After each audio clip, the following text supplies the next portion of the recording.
Hello, today I am going to be bringing you Where the Red Fern Grows.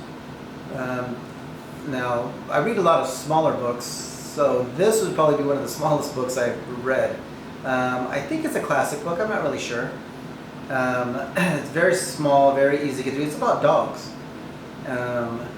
And so the movie there's two movies made. There's one in the 70s, and then there's one in, I think, 2003.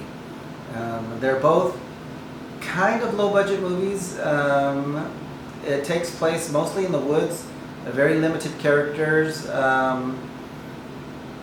maybe like 5-6 cast members at most, and these two dogs just basically walking around the woods and being filmed. So it is kind of a low budget, and it's kind of filmed that way. What the story is about is this little boy, not a little boy, he's a teenager who lives out in the mountains in the Ozarks and wants hunting dogs. He wants actually 2 hunting dogs. And apparently the part of the mountains he's from, hunting raccoons is like a big sporting event. Who can catch the most raccoons, who has the best dogs, best trained dogs, best hunting dogs. So he wants 2 dogs so he could train himself to catch these raccoons. He saves up all his money, runs away from home, goes to the town, and buys 2 small hunting dogs.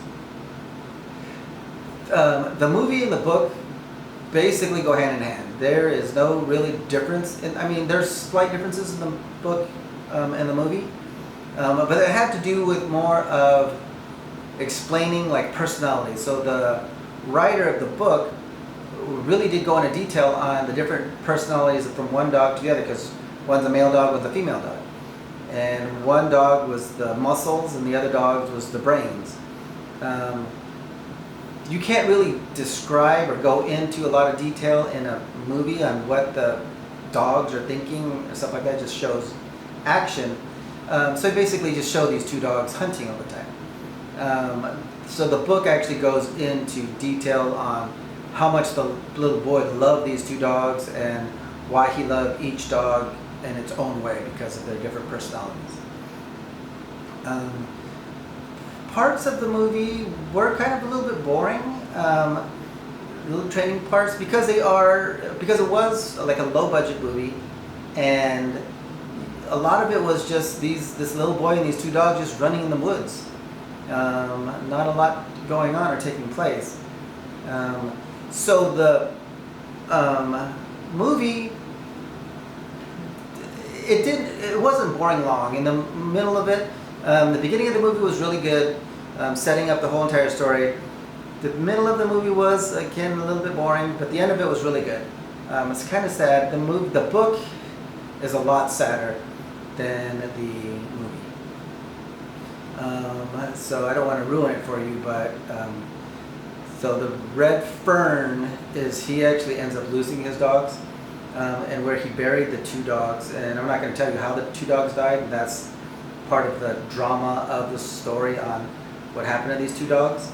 But apparently there's in the mountains, this really rare fern that hardly grows anywhere, but it happened to be growing in between where he buried his 2 dogs. And that is a significant part to do with this folklore in the mountains, and it means something, so you'd actually have to read that book in order to figure out what it means. But it was really good. I was totally surprised on how much I enjoyed this book. I didn't really think I would care for it too much, a book about dogs, but I really did like it. It was really a good book, and it was pretty quick. Both movies were still on the low budget side. I wouldn't watch them again. I barely got through. I was kind of distracted watching it. You can watch it on Netflix. You can watch the whole entire movie on Netflix or YouTube. Actually, it's free. So I would not watch the movie again. If anything, you would be better reading the book. So a lot of times I'd say, because the book and the movie are the same, so for time's sake, I would say watch the movie so you don't have to read the book. But the book is so much better than the movie since it was shot poorly. Um, since it's exactly the same, I would read the book as opposed to watching the movie. You'll enjoy it more than the actual movie. So if you like these, follow and like, and I'll be bringing you more.